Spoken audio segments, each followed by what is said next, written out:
dari kecil itu kebetulan kan saya kan sudah pakai baju perempuan gitu ya, karena memang dorongan itu muncul secara spontan, jadi bukan karena bentukan dari almarhum orang tua ya, khususnya ibu gitu, memakaikan saya baju perempuan itu tidak. Aku cowok, secara fisik aku punya cowok gitu ya, secara fisik gitu, terus tapi kenapa aku menyukai hal-hal yang berbau cewek, cewek seperti itu gitu.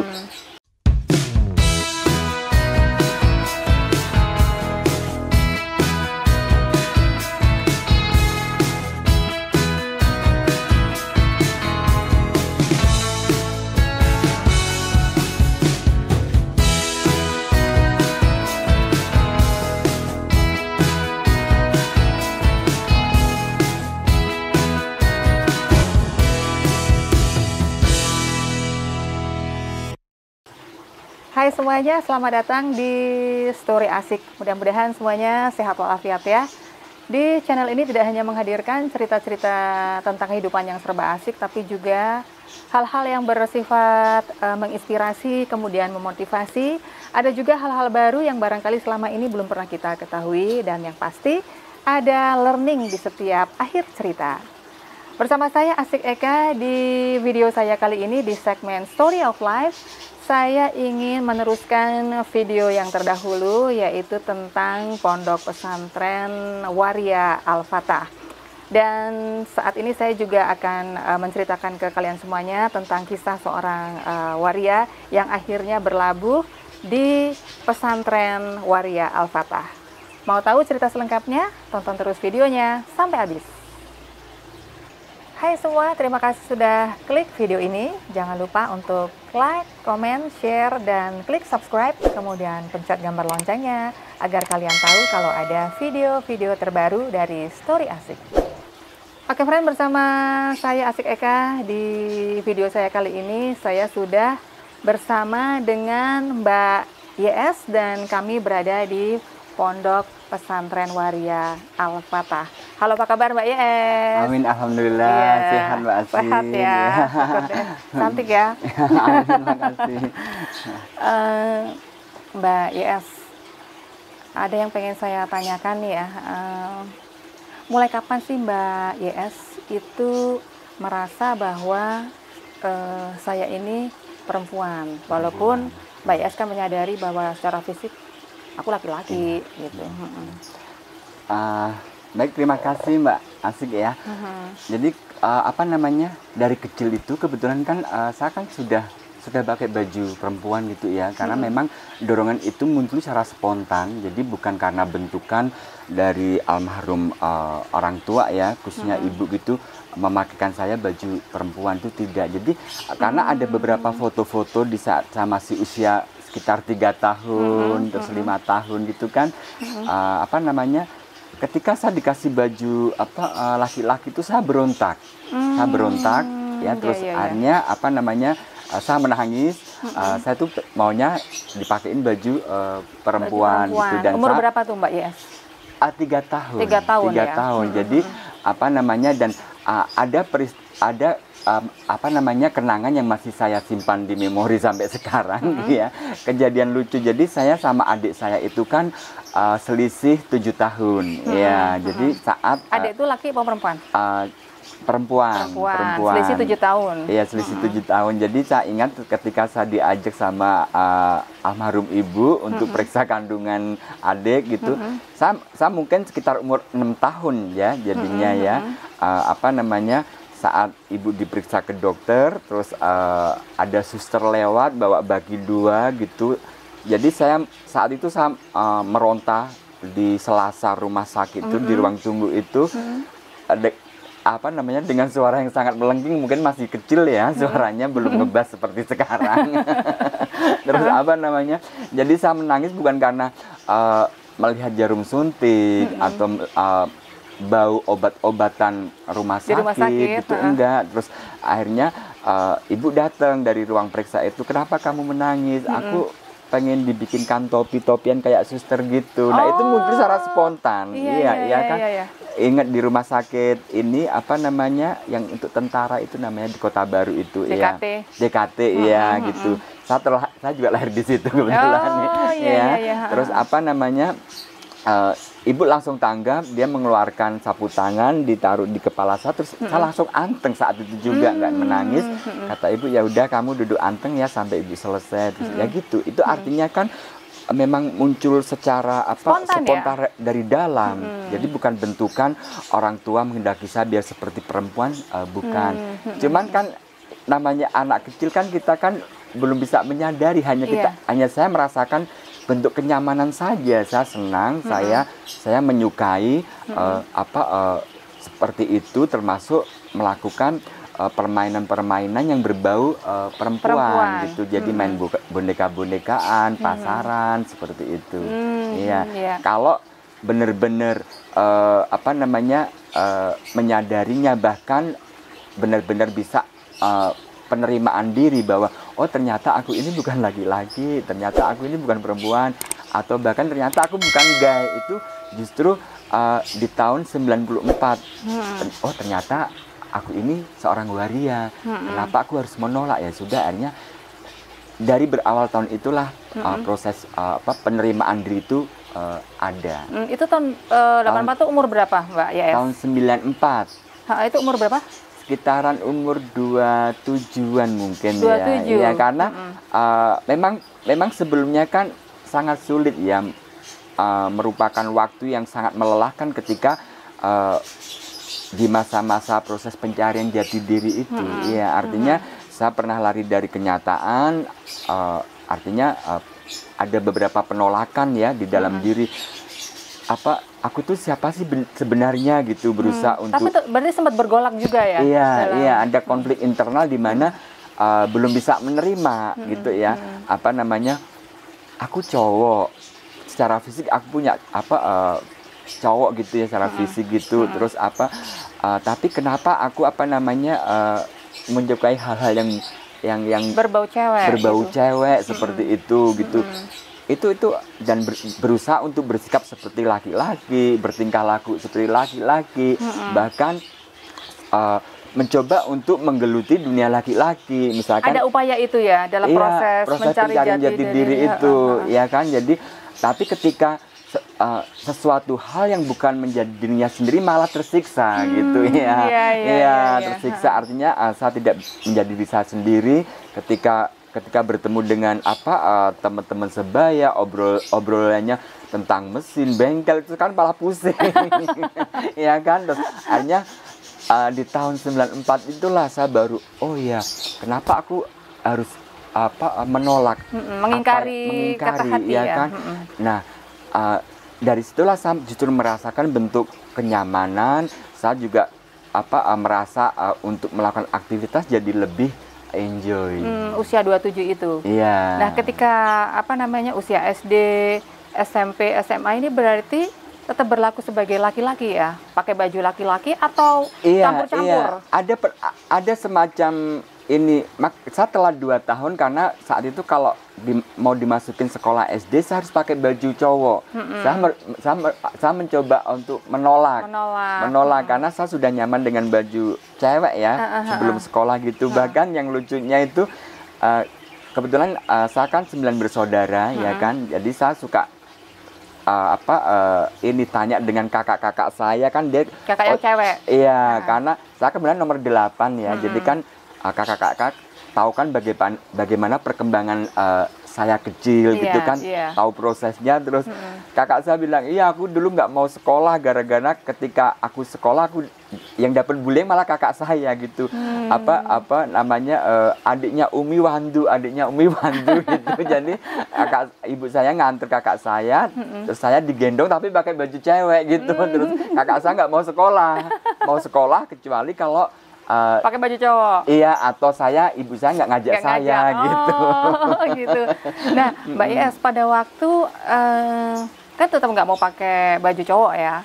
Terus pada saat keinginan pakai baju cewek itu, Ibu atau paling tidak ibu ya, keluarga atau paling tidak ibu ada apa namanya, melarang atau alah biarin aja lah, ntar juga nanti kalau udah saat-saat tertentu juga paling balik lagi, atau bagaimana waktu itu ibu ketika melihat Mbak IS keinginan pakai rok? Mungkin bisa jadi karena rencananya saya jadi mau jadi anak bungsu mungkin ya kan, karena saya masih 7 tahun gitu. Jadi ya dari seingat saya itu di masa kecil itu saya ketika saya itu diturutin gitu sama ibu gitu, sama almarhum orang tua gitu. Jadi termasuk ketika saya waktu itu aku harus pakai baju seperti ada kupunya, ada rendanya, nanti dikasih, tapi pakai baju cowok saya nangis lagi gitu, seperti itu. Jadi ibu tetap ngasih ya? Ngasih. Terus sampai akhirnya saya masuk sekolah dasar, ya mau nggak mau saya harus pakai seragam laki-laki, ya kan, karena memang belum ada, sampai sekarang belum ada artinya ketentuan atau kewajiban atau peraturan yang membolehkan teman-teman yang memang dari kecilnya sudah berbeda pakai baju perempuan kan tidak boleh ya, artinya kamu siswa laki-laki ya harus pakai seragam laki-laki, kamu siswa perempuan harus pakai baju perempuan gitu ya. Tapi nanti pulang sekolah ya gitu, saya masih juga pakai rok lagi. Pas masa SD enggak, cuma saya nanti melihatin lipstik kakak saya, ya terus suka menggambar baju-baju cerita Cinderella itu saya. Jadi bukan gambar Superman, Batman gitu, yang saya gambar putri cantik dengan baju yang Cinderella, yang panjang gitu ya, long dress gitu. Seperti itu. Terus sampai SMP, sampai SMU, SMU ya pada waktu itu ya. Dan orang tua tahu itu ya? Iya tahu. Nah, saya bersyukur, artinya saya terlahir di tengah-tengah keluarga yang berbineka ya, artinya dari hal apapun. Satu contoh di dalam agama aja, almarhum ayah itu kan kejawen gitu. Terus kakak saya yang sulung nomor 1 itu kan Kristen Protestan gitu. Terus saya sendiri Muslim, tapi nah itu termasuk menjadi faktor ketika saya coming out di keluarga ya. Artinya kan penerimaan keluarga cepat selesai. Saya bersyukur di situ ya.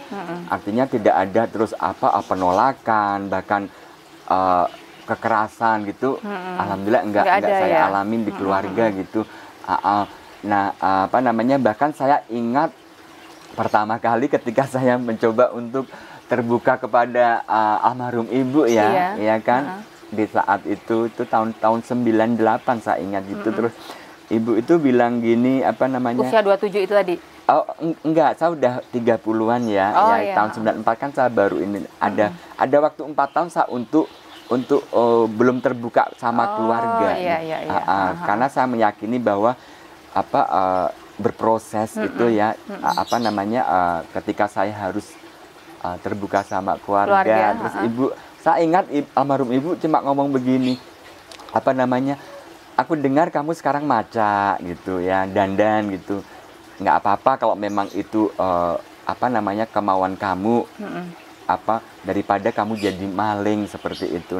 Ibu almarhum ibu. Nah, justru dari situ ya, artinya saya memiliki sebuah tanggung jawab yang besar untuk dengan ini identitas yang saya pilih ini gitu. Mbak IS, apa sih yang disampaikan kepada almarhum ibu pada saat itu ketika akan declare ya, bahwa ini adalah yang dipilih oleh Mbak IS? Kata-kata apa yang disampaikan ke ibu waktu itu? Masih ingat nggak? Dalam diri saya itu segala sesuatu yang tidak harus saya dieksplisitkan. Iya, saya ungkapkan gitu ya. Artinya banyak kejadian yang secara tidak langsung itu nanti malah justru kayak ibu dengar katanya kamu sekarang dandan gitu. Nah, saya baru menjawab.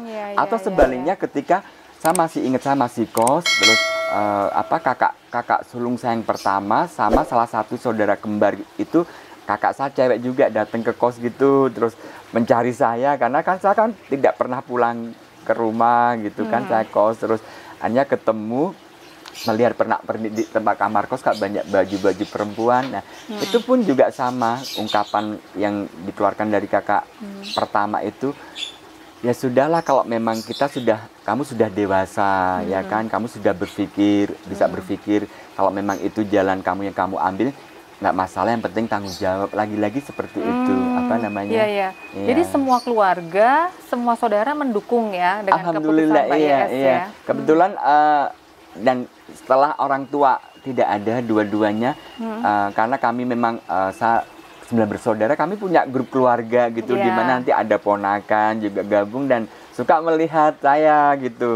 Ya, apa namanya, seperti ini keseharian saya, aktivitas saya seperti ini. Sebagai perempuan Mbak Yes, berarti mulai aku memutuskan perempuan, aku pilih perempuan dengan semua atribut perempuan.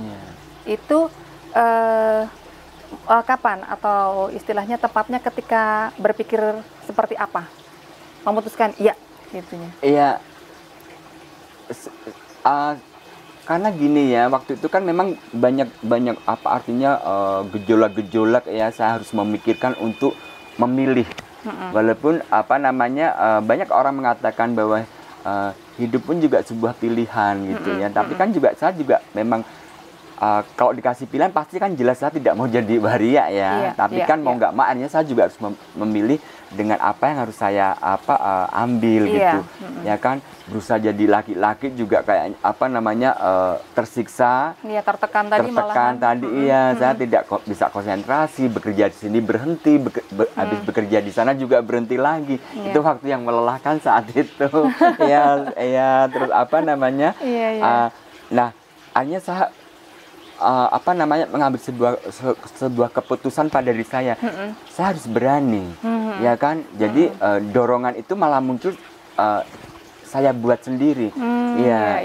Karena saya juga meyakini bahwa kalau ngomong Allah itu kan maha segalanya, Tuhan itu kan maha segalanya. Dia punya nilai estetika yang sangat tinggi yang tidak bisa manusia duga. Seperti itu. Jadi yang penting saya konsekuensi dengan apa yang saya pilih. Seperti itu. Nah, setelah itu kan, setelah diputuskan kan, performan di luar, istilahnya publish gitu kan, dengan penampilan perempuan pernah nggak sih Mbak, selama perjalanan itu ada penerimaan yang tidak mengenakan ke Mbak Yes? Pasti ada ya Mbak. Pasti ada paling banget. Yang paling banget ketika gini ya, ketika orang itu bisa jadi ya mungkin belum pernah bersinggungan dengan teman-teman waria atau mungkin terutama juga ketika saya lagi bekerja saat itu kan, saya juga aktif bekerja sebagai pekerja seks ya. Karena mau nggak mau saya harus survive gitu kan, untuk ketika adanya rahasia, mereka main paksa, main lari atau apa gitu, sebenarnya ada prosedur yang jelas ya. Tidak dengan cara yang seperti itu. Itu kan itu banyak saya alami gitu ya, bentuk-bentuk penolakan, kekerasan ketika pas saat pertama gitu, bahkan sampai sekarang. Karena saya cuma begini aja kok, mindset orang kan berbeda-beda juga ya kan. Ada yang cepat langsung selesai, ada yang belum ketika memandang sesuatu yang berbeda. Iya, benar juga. Nah, dari beberapa perlakuan yang sekarang pun masih diterima sama Mbak Yes, ada nggak semacam kayak, aduh, ini aku udah memilih seperti ini, terus penyesalan atau apa gitu, atau bagaimana? Enggak, saya bukan tipe seorang yang menyesal ketika mengambil sebuah keputusan. Justru apa yang sekarang itu justru menjadi sebuah kesadaran untuk saya. Artinya saya tidak pernah menyesal dengan pengalaman di belakang, dan saya juga tidak mengalami ketakutan ketika nantinya seperti apa. Jadi ya sudah, apa yang ada sekarang itu sebuah realistis yang harus saya jalani dan itu menjadi sebuah kesadaran untuk saya untuk lebih baik gitu aja Mbak. Iya. Mbak YS sampai akhirnya dengan berbagai halangan dan rintangan ceritanya ya, akhirnya terus nemuin Pondok Pesantren Waria Al-Fatah ini gimana nih ceritanya? Kebetulan kalau saya itu memang berproses dari awal ya Mbak Asik ya. Jadi dari sejarahnya lahir gitu kan. Cuman saat itu cuma hanya sekedar ikut karena waktu itu belum bisa fokus atau belum bisa datang rutin gitu karena saya kan masih harus bekerja di tempat lain. Tapi gitu. waktu itu udah di sini ya atau masih di tempat masih yang di lama? Notoyudan. Oh iya. Terus baru ketika pas 2010 itu almarhum Bu Mariani datang ke kos gitu ya. Almarhum Bu Mariani itu yang ketua Pondok Pesantren yang pertama. Oh, yang pertama. Iya, sekarang kan Mbak Sinta ya. Bu Sinta ya, terus mencoba itu ayo Mbak YS berkegiatan di Ponpes gitu. Itu ya alhamdulillah dari situ sampai sekarang masih aktif berkegiatan di sini. Jadi sudah ada 10 tahun. Apa sih yang dirasakan di pondok ini Mbak setelah masuk sini? Banyak ya Mbak, banyak kalau saya lebih bagaimana terutama ke peningkatan kualitas, artinya terutama di ibadah ya, yang berbau ibadah gitu yang tadinya saya buta sama sekali tentang huruf Arab ya, alibata itu waktu itu kan. Sekarang ya walaupun sebetulnya kan sekarang juga saya baru Iqra ke-6 ya, karena karena saya gini kok kadang tidak harus berapa halaman gitu, yang penting datang ada proses ngaji gitu ya. Terus juga banyak teman, terjalin kekeluargaan karena menjadi keluarga kedua setelah keluarga biologis ya ketika hadirnya Pondok Pesantren Waria ini gitu ya. Jadi banyak manfaat yang bisa saya rasakan di sini ya, di Pondok Pesantren. Di video sebelumnya tadi saya sama Mbak Sinta kan memang ada perbedaan antara ketika beribadah ya. Ada yang mungkin terserah nyamannya mau pakai mukena atau pakai sarung peci gitu. Kalau Mbak YS sendiri pakai apa? Baik, oke. Nah, menarik sekali artinya pertanyaan itu.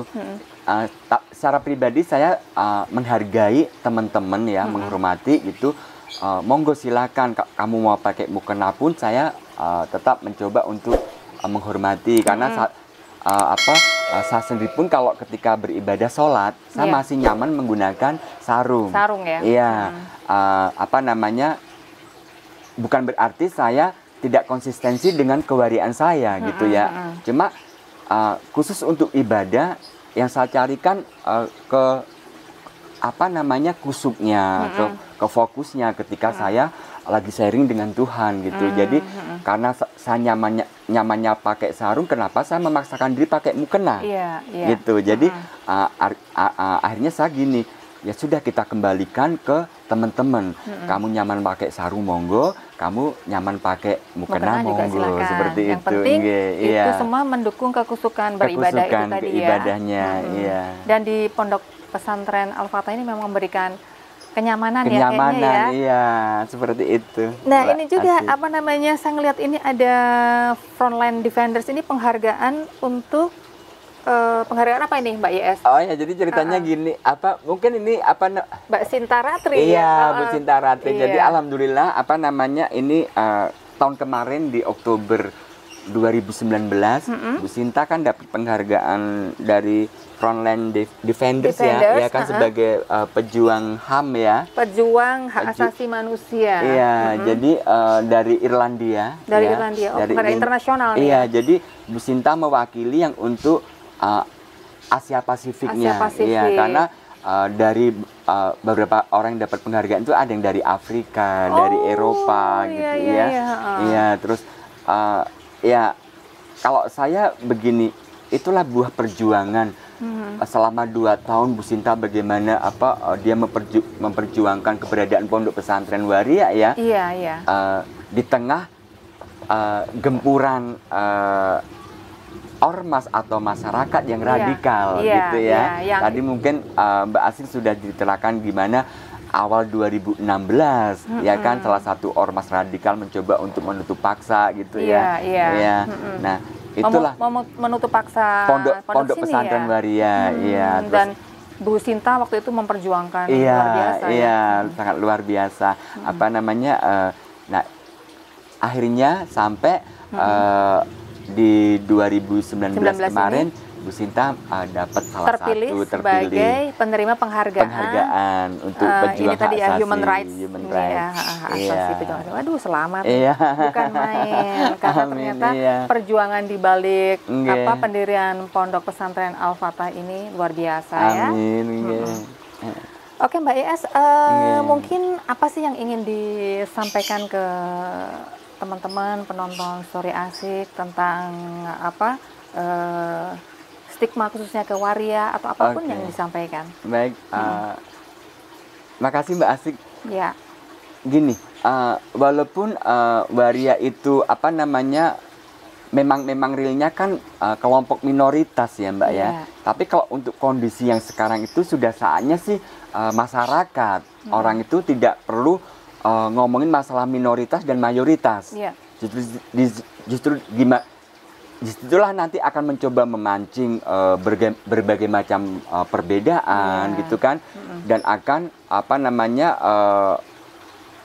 perjuangan apa namanya untuk kebangsaan jadi malah terpecah belah. Betul, Karena iya. kalau berawal bagaimana sih saat itu ketika kita belum merdeka gitu kan ya, itu kan semua orang kan berjuang untuk gimana Indonesia merdeka ya kan. Ada Madura, ada Aceh, semua ya.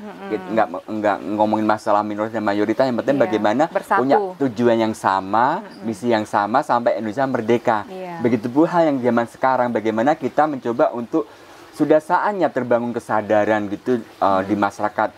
Udahlah, nggak usah ngomongin minoritas dan mayoritas, tapi bagaimana caranya kita bisa ngomongin masalah toleransi, menghormati, ya kan. Nah, apa perbedaan-perbedaan. Nah, ketika sudah ada rasa itu kan, saya rasa kan hidup kan indah ya. Iya, lebih Ya kan, harmonis ya. lebih harmonis ya. nyaman. Nah, apalagi kalau ngomong masalah harmonis tadi, seperti gamelan Jawa, ya kan, itu kan ada gendang, ada apa yang kecil-kecil itu, ya kan.